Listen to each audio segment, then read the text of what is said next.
A violent burst of fire ripped across the still Colorado night. At exactly 2:47 a.m., my phone rang. My neighbor was screaming, "Your house is on fire." By 3:20, I arrived in nothing but chaos. Firefighters were in defensive mode, my beautiful 1920s Craftsman completely consumed, and a heavy scent of gasoline hung thick in the air. Across the street, the HOA president, Bryn, sat inside her white Lexus SUV, the engine running, calmly watching the inferno, as if it were some kind of late-night show. She believed no one had noticed her presence, but I knew exactly who was responsible. For months, she had been targeting me. Fabricated violations, bogus police reports, even sabotage tools, all in an effort to prevent the financial audit that would uncover her theft of more than $140,000 from neighborhood funds. This time, she escalated to outright arson. What she didn't realize was that I had installed hidden cameras 2 weeks earlier. And I wasn't just any homeowner. I was a local municipal court judge who would authorize her arrest warrant and oversee her court appearance only days later. Stay tuned for felony charges and the most satisfying courtroom karma imaginable. Drop a comment. Where are you watching from? My name is Declan. I am a 52-year-old widower, and 2 days a week I serve as a municipal court magistrate, handling traffic cases, small claims, and routine city ordinance disputes.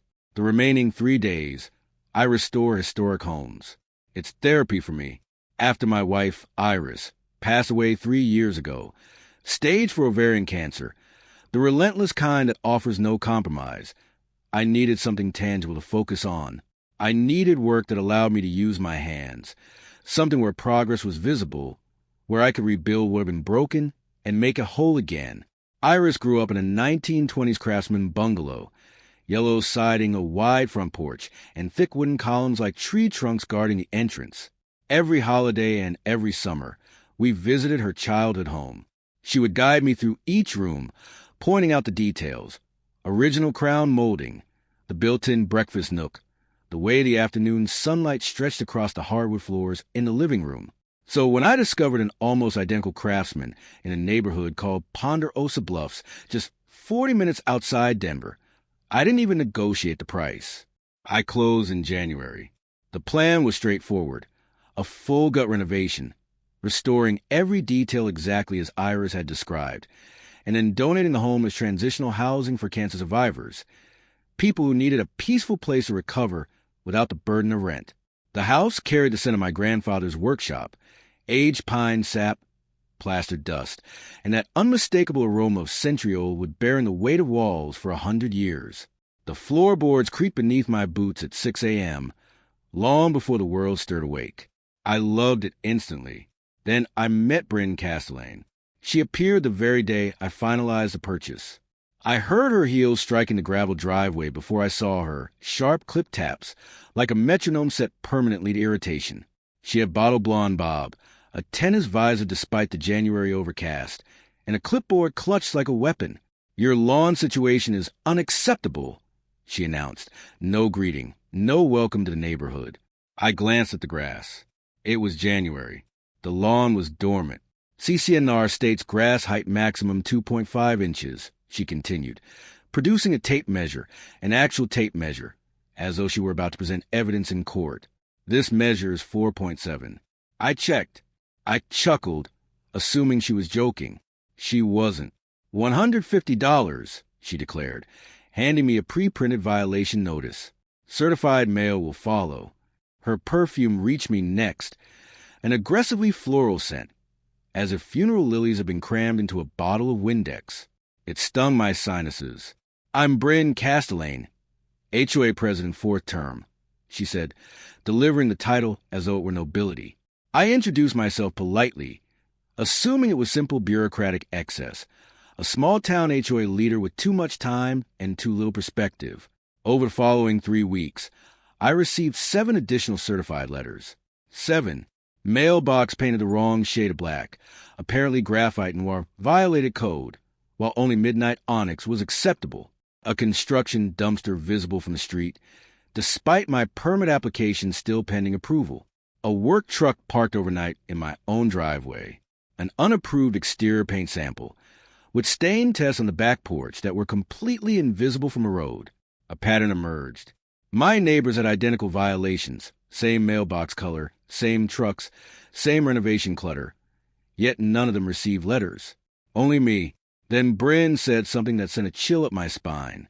Standing on my porch, eyeing my renovation materials, she remarked, "This neighborhood has standards. We can't have it looking like a construction yard for those people who flip houses for Section 8. The way she said those people left a metallic taste in my mouth, adrenaline and anger blending together. That unmistakable feeling of recognizing a dog whistle when you hear one. That was when I understood this had nothing to do with grass height.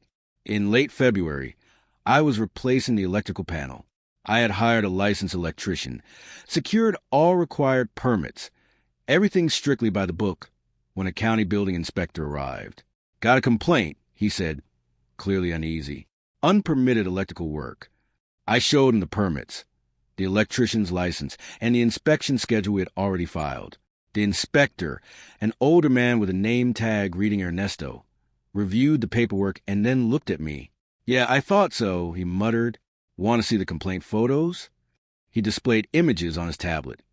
Exposed wiring, open junction boxes, frayed connections wrapped in electrical tape, dangerous conditions. But none of it was from my house. "That's the previous owner's work," I explained. "I'm correcting it. That's why I hired a licensed electrician." Ernesto nodded slowly. "I believe you, but I still have to shut you down for 2 days pending reinspection. Complaints on file. Protocol. 2 days. $1,200. Lost contractor time, because electricians don't sit around waiting for bureaucratic delays. Can I ask who filed the complaint?" I asked, though I already knew. Ernesto closed his tablet and lowered his voice. "This marks the 3rd time she's called this month. Each time about a different property. She's nothing if not persistent. After he walks away, I sit in my truck and finally do what I should have done 3 weeks earlier. I request every HOA meeting minute from the past 18 months. In Colorado, those records are public. Anyone can ask for them. I spend 6 straight hours combing through layers of bureaucratic clutter, and that's when I see it. 3 board members received the exact same violations I did. Mailbox colors, work trucks, construction debris. But unlike mine, their violations were waived during closed session votes. No explanation, just quietly dismissed. Then I uncover something else. The HOA pays a management company $8,500 a month to oversee a neighborhood with only 47 homes. I check industry standards. It should cost around $2,800, maybe $3,000 at most. $8,500 is outrageous. So I dig further and find out who owns a management company. It's Bryn's sister. Now here's something important about HOA law in Colorado and in many other states. Board members carry what's known as a fiduciary duty, the same legal responsibility imposed on corporate directors. They are prohibited from using their position for personal gain. They cannot award contract to family members without full disclosure and competitive bidding. Violate that duty, and they can be held personally liable. I take screenshots, timestamp every document, and build a spreadsheet so meticulous it would make an accountant weep with joy. But I don't confront her. Not yet. Instead, I make a smarter move. I request a copy of the HOA's directors and officers' insurance policy. It's buried in the CC and RS that homeowners have the right to review it. It takes them 11 days to send it over. When I open the PDF, I actually laugh out loud. The insurance policy lapsed 4 months ago. Bryn either forgot to pay the premium or chose not to. Either way, every board member is now personally exposed to lawsuits without a shred of coverage. I print 3 copies of the lapsed policy and anonymously mail them to 3 homeowners whose waiver requests were denied. One is a retired school teacher named Morin. Another is a veteran named Gil. Within 48 hours, both Morin and Gil attend the next HOA meeting. They bring printed copies of the waived violations. Why did they get waivers when we didn't? Morin asks, her voice trembling but resolute. Bryn stiffens. Those were different circumstances. Different how? Gil counters. He's 68 and served 2 tours in Iraq. Not the type to back down, because it looks like favoritism to me. Color rises in Bryn's face. You're harassing HOA officers. That's a finable offense. So is breach of fiduciary duty. Gil fires back. The meeting collapses into chaos. 2 board members resign on the spot. 3 days later, I find a note tucked under the windshield wiper of my truck. Judges shouldn't play contractor. Someone could get hurt. I lift the paper to my nose. It smells like funeral lilies and Windex. My jaw tightens. She knows what I do for a living now. Someone talked. Small towns operate that way. Gossip spreads faster than the flu. Most people would retreat at this point. File a police report. Maybe seek a restraining order. But I spent 3 years watching my wife battle an enemy she couldn't see, couldn't bargain with, couldn't intimidate. Cancer doesn't care whether you're afraid. It just keeps advancing. I learned something from Iris during those years. When you face something relentless, you don't flinch. You don't blink. You outlast it. It's late March. A Wednesday. I'm at the courthouse with a full docket of traffic cases when my phone rings at 2:15 p.m. It's Gil. Declan, you need to get to your house. Something's wrong. I arrive 30 minutes later. A sheriff's cruiser is parked in my driveway. I enter through the back door. The one I always leave unlocked during the day because contractors are constantly coming and going. I see it immediately. My table saw's power cord has been cut. Not frayed. Not worn. Severed cleanly, as if by wire cutters. In the back room, the one where I just refinished the hardwood floors, paint thinner has been spilled everywhere. The can lies empty on its side. The finish is bubbling and peeling. Ruined. The door to that room had been locked. I'm certain of it. Deputy Caitlin, a young woman in her late 20s, is jotting down notes. Mr. Declan, she says, Miss Castellane filed a report this morning. She claims you threatened her at last night's HOA meeting. I stare at her.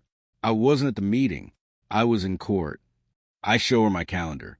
I had docket until 7 p.m. Caitlin glances at the screen, then back at her notes. She said it happened around 6:30. I have time-stamped court records. I was 40 miles away. I pull up the courthouse parking log. For security, every judge's vehicle is logged in and out. See? Logged out at 7:14 p.m. She writes it down carefully. Her sister confirmed the threat. Says she witnessed it. Of course she did. Bryn's sister, the one billing the HOA $8,500 a month. Deputy, I say evenly, I'm a municipal court magistrate. Do you truly believe I'd threaten someone, especially an HOA officer, knowing it could end my career? She studies me for a moment. No, sir, I don't. But I still have to document the report. I understand. May I file a counter-report? Vandalism. Breaking and entering? Yes, sir. But I need to be honest. Without cameras, it's your word against circumstantial evidence. After she leaves, I sit on the front porch and calculate the damage in my head. $1,200 to repair or replace the table saw. $800 to sand and refinish the floor. Another $400 in lost time. $2,400 total. It's not the money that unsettles me. It's the message. I can reach you anytime. That night, while researching security camera systems, I remember something a lawyer once mentioned during a property dispute. In Colorado, if 10% of homeowners sign a petition requesting an independent audit, the HOA board is legally required to comply. They have no authority to refuse. I pull up the HOA directory. 47 homes. 10% equals 5 homeowners. I already have Morin and Gill. I require 3 additional signatures. It takes 4 full days of calm discussions, sitting down quietly with neighbors, presenting the spreadsheet, walking them through the expired insurance coverage, and pointing out the $8,500 management fee. By Sunday, I have secured 7 signatures. We submit the petition first thing Monday morning, sending it by certified mail and CCing every homeowner in the development. Bryn schedules an emergency board meeting for Wednesday. She labels a closed session, which, under Colorado's Open Meetings Act, is illegal. HOA boards must conduct official business in open session unless the topic involves litigation or personnel matters. Financial decisions are required to be public. The vote ends 3-2 in favor of allowing the audit. Two board members, now fully aware that the insurance lapse is public knowledge, are suddenly afraid of personal liability. Bryn loses. The audit is officially set. It will take 60 days. I have 60 days to finish the house. That evening, while packing up my tools, I come across a box I had forgotten. Iris's handwriting is on the outside. House plans and dreams. Inside is a sketch she drew in watercolor pencil, her precise architect's script labeling each space. The kitchen, the breakfast nook, the bedroom where she slept as a child. At the bottom of the page, she had written, "A house should be a place where people heal." I sit on the porch holding that drawing until sunset and reach a decision. This is no longer about defeating Bryn. It is about completing what Iris began. But if Bryn insists on continuing her attacks, so be it. I am a patient man. I spent 15 years in courtrooms watching criminals talk themselves into convictions. I understand how to wait. I know how to let someone dig their own hole while I remain perfectly still. Iris used to say, "Don't interrupt your enemy when they're making a mistake." So I won't. April 17th, 2:47 a.m. My phone rings. I am at my condo, where I stay on nights before early court sessions to avoid the hour-long commute from Ponderosa Bluffs. It is Gil. His voice is tight. "Declan, your house is on fire." Within 90 seconds, I am dressed and in my truck, breaking every speed limit. The drive takes 23 minutes instead of 40. I see the smoke before I turn onto my street. 3 fire trucks are parked outside. Neighbors stand in bathrobes and pajamas. Hoses snake across the lawn. The back half of my house, the addition where I restored Iris's childhood bedroom, is gone. All that remains are black skeletal framing studs silhouetted against the orange glow. The firefighters are operating defensively. They are not trying to save it. They are preventing the flames from spreading to neighboring homes. I park across the street, step out, and stand there. Gil approaches and places a hand on my shoulder. He says nothing. He doesn't have to. The smell reaches me first. Burned insulation carries a distinct chemical stench. Plastic, fiberglass, and something almost sweet like melted candy. There's a crackling of cooling embers, the hiss of water striking hot metal, and beneath it all, the taste of smoke coating the back of my throat. Around 4 a.m., the fire marshal approaches. He is older, such streaking his face, fatigue in his eyes. "Mr. Declan, I'm Marshal Henriksen. I need to ask you a few questions." "Okay. When was the last time you were at the property?" "Yesterday. I left around 6 p.m. Any electrical work underway? Space heaters? Anything that could have caused ignition?" "No. The house has been shut down for 3 days. No power to the addition at all. We disconnected it for floor refinishing." He nods slowly. "That aligns with what we're seeing. The point of origin is the basement window on the back side of the structure. Accelerant detected. Gasoline poured through broken glass. The words hit like ice water. This was arson," Henriksen says. "Intentional." I stare at the ruins, the warped window frames, the heap of ash that was once Iris's room. A neighbor reported seeing a light-colored SUV leaving the area around 2 a.m., he continues. "No plates." Gil leans toward me. "Bryn drives a white Lexus SUV. I saw her pass your place twice yesterday afternoon. Slow, like she was studying it." I store that information away. I do not react. Not yet. The next 10 days become an exercise in frustration. Detective Ortega, a grizzled man around 55 who looks as though he has witnessed every crime imaginable, takes my statement. I walk him through everything. The harassment, the violations, the sabotage, the false police report, the escalating pattern. "It's textbook escalation," I tell him. "She's desperate to stop the audit." Ortega nods, expression unreadable. The pattern's there. But arson is hard to prove without physical evidence or confession. Circumstantial evidence won't stand. Any competent defense attorney would dismantle it. What about the SUV sighting? Light-colored SUV. 2 a.m. No plates. Could be anyone. He pauses. Her alibi is that she was home asleep. Her husband confirms it. Of course he does. I have seen Bryn's husband at HOA meetings, a dentist, quiet, the sort of man who looks like he has been shouted down so often he has forgotten how to form opinions. Within 2 weeks, the case goes cold. No arrest, no charges, nothing. I should be furious, and I am, but I am also patient. Because in 15 years on the bench, I learned something. Criminals return to the scene. They cannot resist. They want to see the destruction. They want proof of what they accomplished. They want to gloat.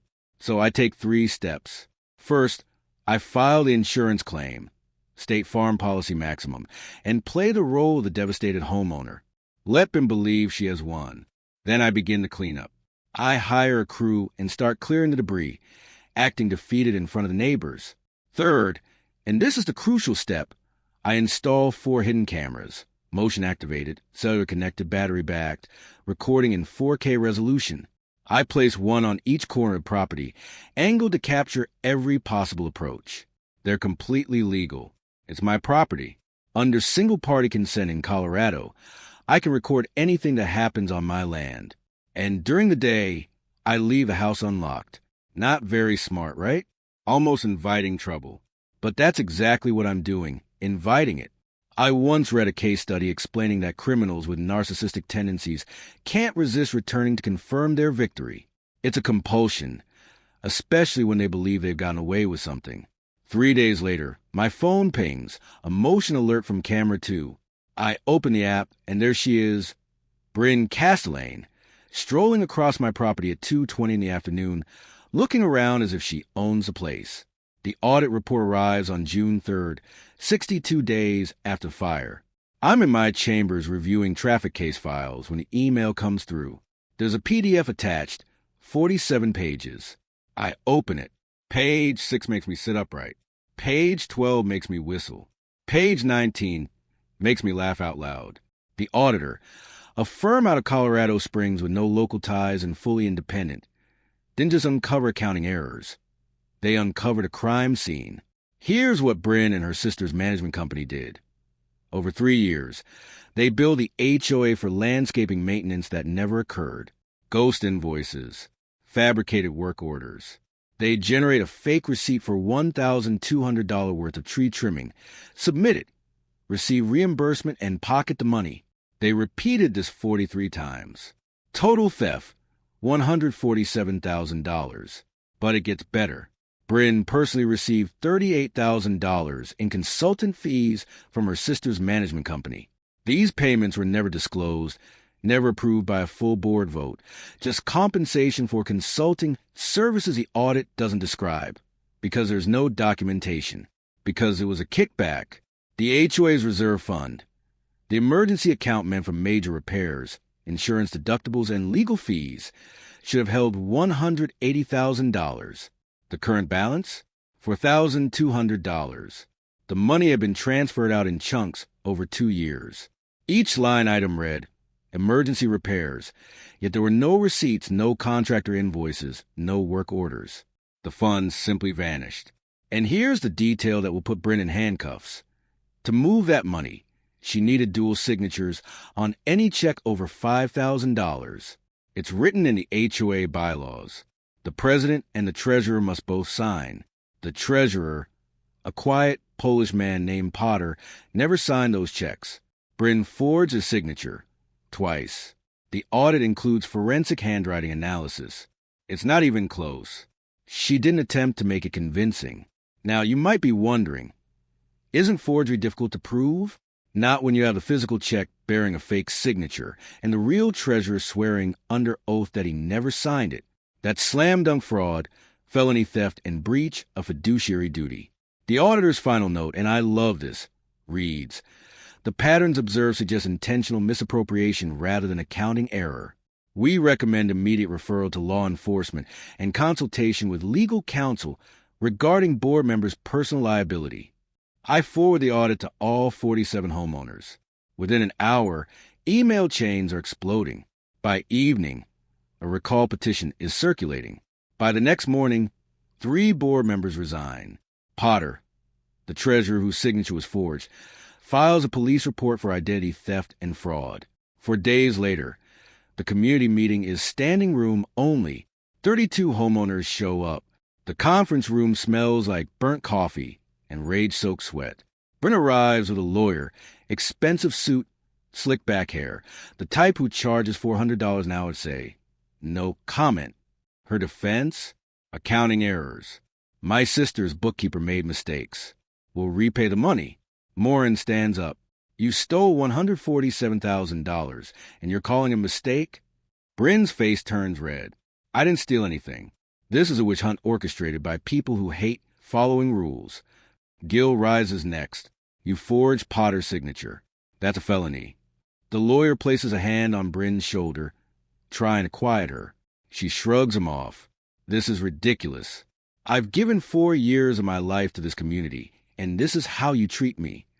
I'm seated in the back row. I haven't said a word. I'm just watching. Then my phone buzzes. A text from the courthouse clerk. FYI, traffic case scheduled for you July 11th, Castellane, Bryn. Reckless driving. I read it twice, close my eyes, and smile. Thursday night, 8 p.m. at Gil's garage. 7 of us sit on folding chairs and overturn buckets. Morin, Gil, Potter, and 4 other fed-up homeowners whose names don't matter yet, but will. Printouts of the audit are spread across Gil's workbench. Okay, I say, here's where we stand. The audit is complete. It shows clear theft. Potter filed a police report. But we need to understand what happens next, because this is going to get messy before it gets better. Morin raises her hand like we're in school. Can we sue her? Yes. The HOA can file suit against Bryn and her sister's management company for restitution. You'll need to hire an attorney, likely on contingency, meaning they take percentage of whatever you recover, given the paper trail. Most lawyers would accept this case in a heartbeat. Potter leans forward. What about criminal charges? That, I reply, is up to the DA's office. They are reviewing the audit right now. Felony theft, fraud, forgery. Those are not minor allegations, but prosecution takes time. 12 to 24 months. Sometimes even longer. I slide another page across the table. Here is what I believe you should do. A 3-pronged strategy. I have handled this before, breaking down legal approaches for non-lawyers in small claims disputes, helping people understand what choices they actually have. You divide it into parts they can clearly picture. First prong, file a civil lawsuit and recover your money. That is justice measured in dollars. Second prong, report Bryn to the Colorado Real Estate Commission. She is a licensed agent, correct? Fraud constitutes a violation of professional ethics. If her license is revoked, she loses 60% of her income overnight. Gil smiles. I like prong 2. Third prong, apply pressure on the district attorney to pursue prosecution. Write victim impact statements. Each of you should explain how this damaged your property values, your security, your trust. District attorneys pay attention to those details. A stack of victim letters can push a case higher on the priority list. Maureen is jotting everything down in a small notebook. How long does a real estate commission take? Usually 60 to 90 days. They dislike negative publicity and often fast-track complaints to avoid appearing complicit. I pause. And that is important. Professional boards act faster than courts. You strike her license first. She starts losing money, which makes her more inclined to settle the civil case. Now let me clarify something about HOA law that most people overlook. This part matters. Board members carry a fiduciary duty. In legal terms, that means you must act in the best interest of the organization, not yourself. It is the same standard applied to corporate directors. If you breach that duty, you are personally liable. In plain language, Bryn cannot shield herself behind the HOA. Her personal assets, home, vehicles, bank accounts, are all exposed. Another homeowner, a younger man named Marcus, raises his hand. What about us? Are we responsible for what she did? No, you were not on the board. You did not vote on fraudulent contracts. You are victims, not accomplices. I scan the room. However, the HOA as an entity could face a lawsuit if someone argues you should have discovered this sooner. That is why speed matters. Elect a new board. Amend the bylaws. Hire a new management company. Demonstrate good faith. We spend the next hour mapping out a strategy. Mean volunteers to coordinate lawsuit research. Gil will gather the victim letters. Potter takes charge of recall election logistics. My responsibility is filing a complaint with the Real Estate Commission, signed by all 11 of us. There is one more move I am making, something I have not yet shared. The hidden cameras on my property recorded Bryn trespassing 3 days ago. She circled the burned-out addition, snapped photos, kicked through the ash pile as if searching for something. Then she picked up a section of melted copper pipe and slipped it into her purse. I have the entire incident in 4K. In Colorado, trespassing is a misdemeanor, but tampering with evidence, removing or destroying material from a crime scene, is a felony, especially when tied to an active arson investigation. I am not handing that footage to Detective Ortega yet. I am waiting. What I have learned about people like Bryn is this: they cannot stop. They crave control, victory, the thrill of getting away with it. She will return. She will make another mistake. And when she does, I will be ready. The meeting ends around 10:30. The mood is energized, anger, but channeled productively. Morin hugs me before leaving. Thank you for putting this together. I did not organize it. I reply, you all did. I only explained the rules. After everyone departs, Gil and I stand in his driveway beneath the porch light. Do you think she knows you are driving this? He asks. Probably, but she cannot prove it. And even if she could, so what? I am a homeowner. I have every right to push for an audit and explain the law to my neighbors. Gil nods slowly. You are patient, Declan. I learn from the best. I say, thinking of Iris, 3 years battling cancer, never surrendering, never quitting. She is going to do something reckless. Gil says, soon. I answer, I am counting on it. June 21st. Every homeowner in Ponderosa Bluffs receives a 4-page letter in the mail. It is from Bryn, printed on heavy cardstock with a real estate company's letterhead at the top. I read mine on the porch, coffee cooling in my hand. The letter insists the audit is fabricated. Routine accounting mistakes exaggerated by disgruntled homeowners who refuse to comply with community rules. She names me directly. Declan, last name, a municipal court magistrate, has orchestrated a witch hunt because he was upset about legitimate code enforcement. She portrays herself as a true victim of a conspiracy by rule breakers intent on turning the neighborhood into a construction zone. Then comes a threat. She intends to sue me personally for defamation, $500,000. A demand letter from her attorney is attached. I finish reading, set the pages down, take a sip of cold coffee, and laugh. Defamation requires a false statement. Every claim in the audit is supported by documentation. Bank records, forged checks, phantom invoices. Repeating verified facts is not defamation. She is not trying to win in court. She is trying to intimidate me, hoping I retreat, hoping the others grow nervous and abandon the case. It does not work. The following day, a local news reporter calls me, a young, ambitious woman, likely in her mid-20s. Mr. Declan, I'm working on a story about HOA disputes. Ben Castellane claims you've been using your position as a judge to intimidate the board. Would you like to comment? I keep my tone steady and controlled. I have no comment regarding pending litigation. However, all HOA financial records in Colorado are public, and the audit report is a public document. I encourage you to review it yourself and reach your own conclusions. 2 days later, the reporter calls again. I read the audit, she says, her voice noticeably quieter this time. This isn't a dispute. This is fraud. I respond evenly. Like I said, draw your own conclusions. The story never airs. The moment the reporter asks Bryn for documentation to back up her claims, Bryn's attorney shuts it down. No further comment. Pending litigation. In other words, they have nothing. But Bryn isn't finished. On June 28th, I receive a certified letter from the Colorado Office of Judicial Discipline. Someone has filed an ethics complaint against me. The allegations state that I use my position as a judge to intimidate an HOA board, threaten legal action while serving in a judicial capacity, engage in a conflict of interest, and abuse my authority to access public records for personal gain. I read the letter twice, my chest tightening. Judicial ethics complaints are serious, even when they're completely baseless. There's an investigation, interviews, and a permanent record. It can damage your reputation, your career, and your ability to serve. And I know exactly who filed it. The complaint is anonymous, but the language mirrors Bryn's letter. Identical phrases, identical accusations. I call my courthouse supervisor, explain everything, and forward the entire timeline.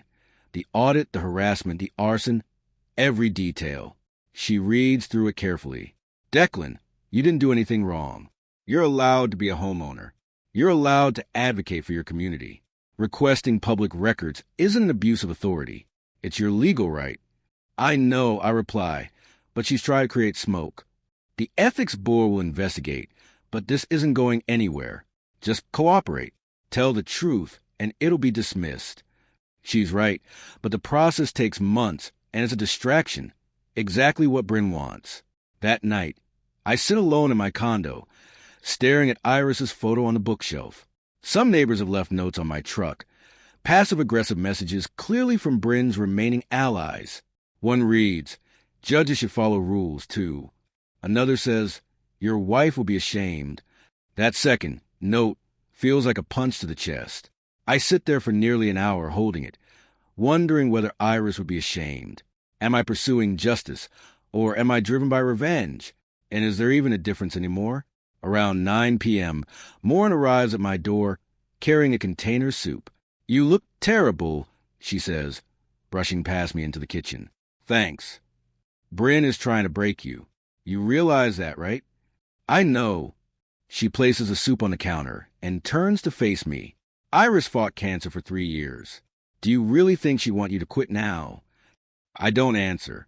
"When my husband died," Morin continues, "people kept telling me to move on, to let it go, to stop being angry. You know what I learned? Sometimes anger is the only thing that keeps you standing." She's right. And I know what Iris would say. She would tell me, "Don't let small people make the world smaller." I eat the soup and, for the first time in a week, get a full night's sleep. The next morning, I send Detective Ortega an email with an attachment. The subject line reads, "Evidence in arson case, trespass and tampering." The attachment contains 43 seconds of 4K video showing Bryn on my property, removing evidence. 3 hours later, Ortega calls. "I'm taking this to the DA today."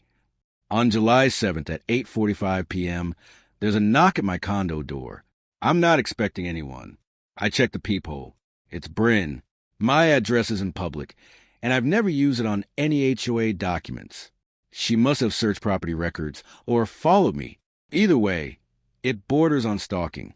I open the door, but don't invite her inside. She looks disheveled, hair unstyled, makeup smeared, wearing yoga pants and an oversized sweatshirt.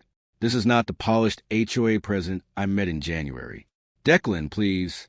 I need to talk to you. You should speak to your attorney, not me."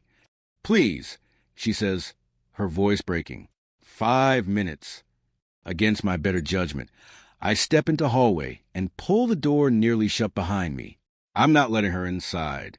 I'm also wearing a body camera, a small unit clipped to my shirt pocket. Recording. It's legal in Colorado. Single-party consent means I can record if I'm part of the conversation.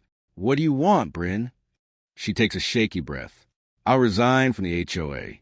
I'll step down. My sister will return the money. Not all of it. We don't have all of it. But $100,000 as a good faith payment. I'll drop the defamation suit. I'll withdraw the ethics complaint against you." I remain silent, waiting. "Just tell the DA to drop the charges," she pleads. "You're a judge. They'll listen to you." "I'm a municipal judge," I say carefully. "Traffic violations, small claims. I have zero authority over felony prosecutions. And even if I did, what you're asking for is obstruction of justice." Her face contorts. "You're ruining my life over a few rule violations, over some accounting errors. Your insurance paid for the house. You're fine, but you can't just let it go, can you?" "Accounting errors?" I keep my voice calm and even. "You stole $147,000. You forged signatures. You committed arson." "I didn't," she stops, inhaling sharply. "The fire was an accident. I just wanted to scare you. I didn't think it would spread that far. There it is. A confession captured on camera. You wanted to scare me. I repeat clearly for the recording.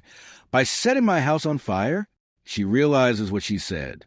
Her eyes widen. I didn't mean that's not. Bryn, you need to leave now. And you need a criminal defense attorney.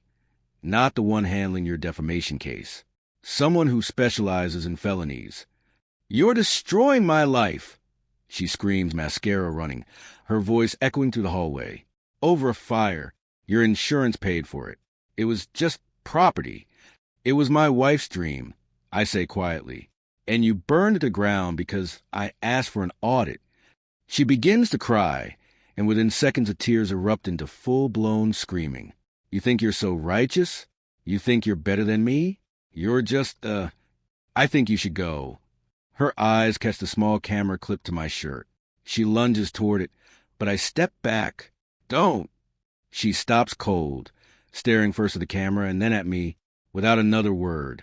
She bolts down the hallway, pushes through the stairwell door, and disappears.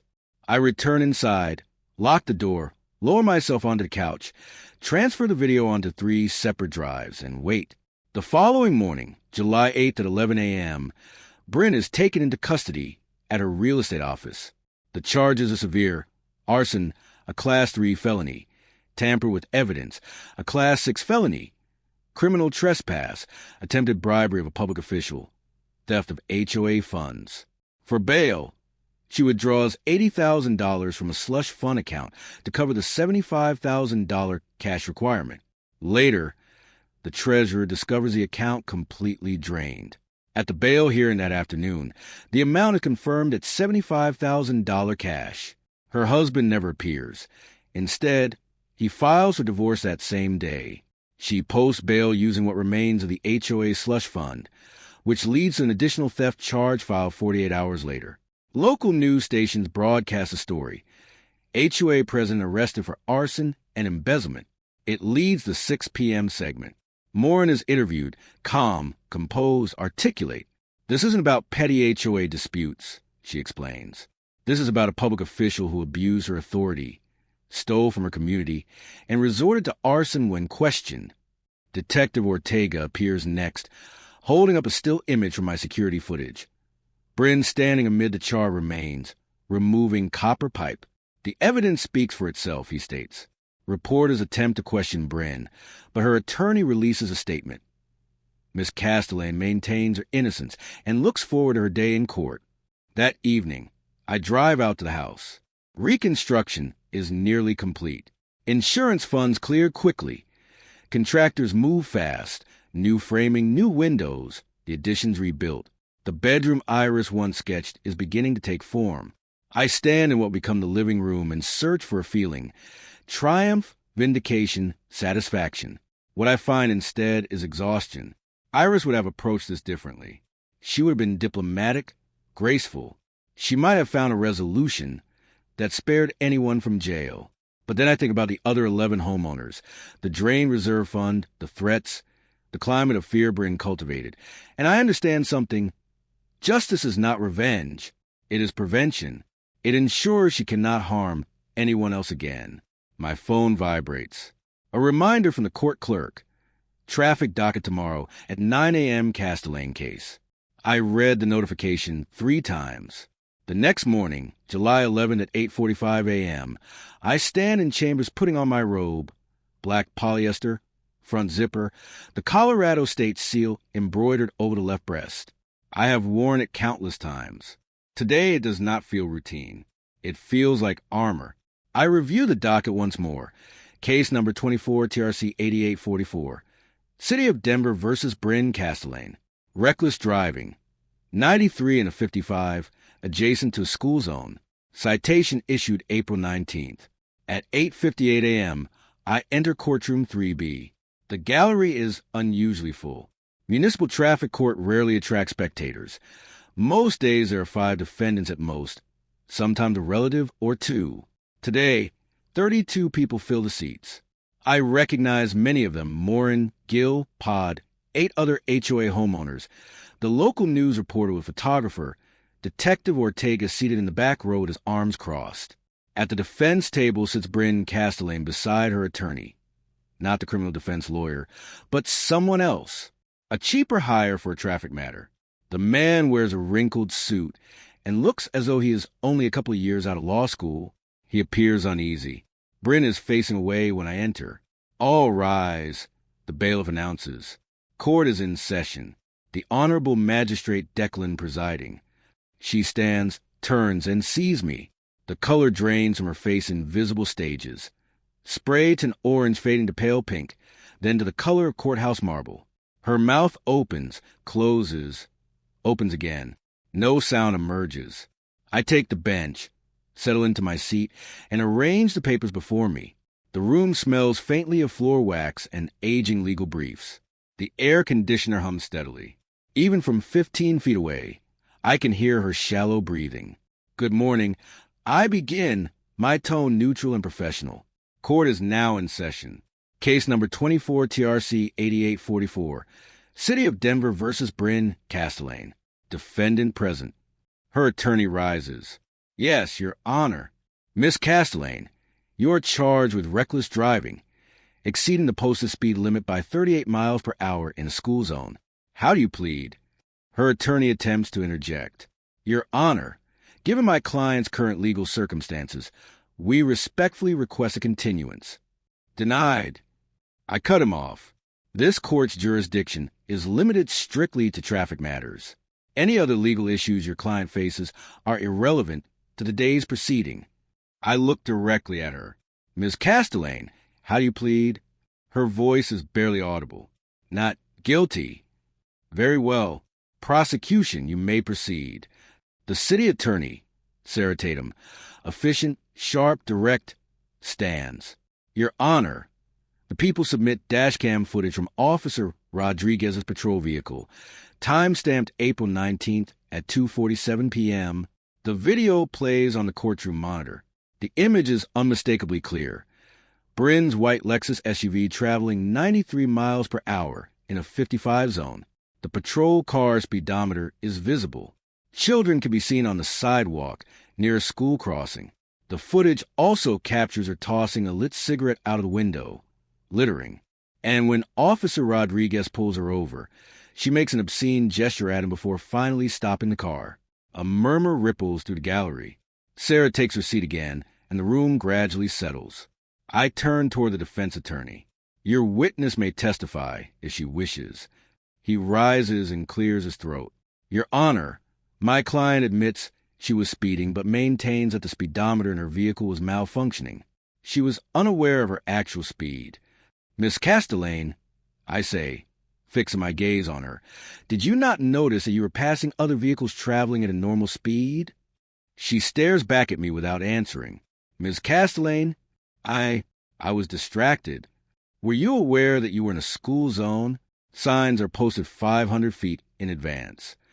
I don't remember. Did Officer Rodriguez inform you of your speed at the time of the stop? Yes. And what did you say when he told you? Her attorney jumps to his feet. Objection. Relevance. Overruled. Miss Castellane answered the question. She looks down at her lap. I told him I had personal problems and that he should leave me alone. What personal problems were distracting you on April 19th? A long silence follows. Miss Castellane, I was dealing with Jim. Issues at work. Issues serious enough to endanger children's lives, yet not serious enough to prevent you from driving? She says nothing. I allow the silence to stretch. 10 seconds, then 20. Miss Castellane, I find you guilty of reckless driving as charged. A fine of $1,200. 6 points on your license. A mandatory driver improvement course for the littering offense. An additional $500 fine for reckless endangerment in a school zone. 40 hours of community service. Bryn rises abruptly, her voice breaking. This is bias. You're punishing me because of the HOA. The courtroom falls completely silent. I lean forward, keeping my tone even. Miss Castellane, I have presided over 1,400 traffic cases in this courtroom. Every defendant who endangered children in a school zone has received this penalty. You are not special. You are not exempt. You are not a victim. I pause. The difference is that most defendants show remorse. Her face contorts with fury. You think you're so righteous? You're just, My gavel strikes once, a sharp crack echoing through the room. Contempt of court. An additional $500 fine. Deputy, please escort the defendant out. Officer Caitlin, the same deputy from the false police report months ago, approaches. Bryn is crying now, her shoulders trembling. Caitlin gently takes her arm and guides her toward the exit. The gallery remains frozen. When the door closes behind Bryn, there's a brief silence, and then quiet applause breaks out. I do not acknowledge it. I gather my papers, stand, and leave through the side door. The crack of the gavel still rings in my ears. October 15th, 6 months after the fire, Bryn accepts a plea deal. Her attorney calls it pragmatic. The DA calls it justice. She pleads guilty to arson and evidence tampering. The remaining charges are dropped as part of the agreement. Sentencing. For years in prison, 3 suspended, 1 year served, followed by 3 years of probation, 800 hours of community service after release. Full restitution to me, $127,000, paid through a 10-year payment plan. A permanent restraining order keeps her away from Ponderosa Bluffs. The Colorado Real Estate Commission permanently revokes her license, with no possibility of reinstatement. The HOA civil lawsuit settles out of court. Bryn's sister's management company pays $183,000. The company's LLC declares bankruptcy. The sister's personal assets are seized to satisfy the judgment. The HOA recovers its money. A new board is elected, Morin as president, Poda as treasurer. Their first action: reduce the management fee from $8,500 to $2,000 per month. They hire a reputable firm with 0 family ties to board members. Dues are cut by 40%. The neighborhood feels different now, lighter. Neighbors actually wave to each other. A community garden replaces the old storage space where the management company once kept equipment. My house is completed in February, 10 months after the fire. I stand in the entryway holding a brass plaque that reads, Iris's house, built with love, restored with purpose. I mount it beside the front door. 3 days later, the first resident moves in. Her name is Shayla, 34 years old, a stage 3 breast cancer survivor who finished chemo 6 months ago. A single mother with 2 children, a 10-year-old boy named Marcus and a 7-year-old girl named Lily. They will live here rent-free for 12 months. That was always the plan. That was Iris's dream. Shayla cries when she sees the house.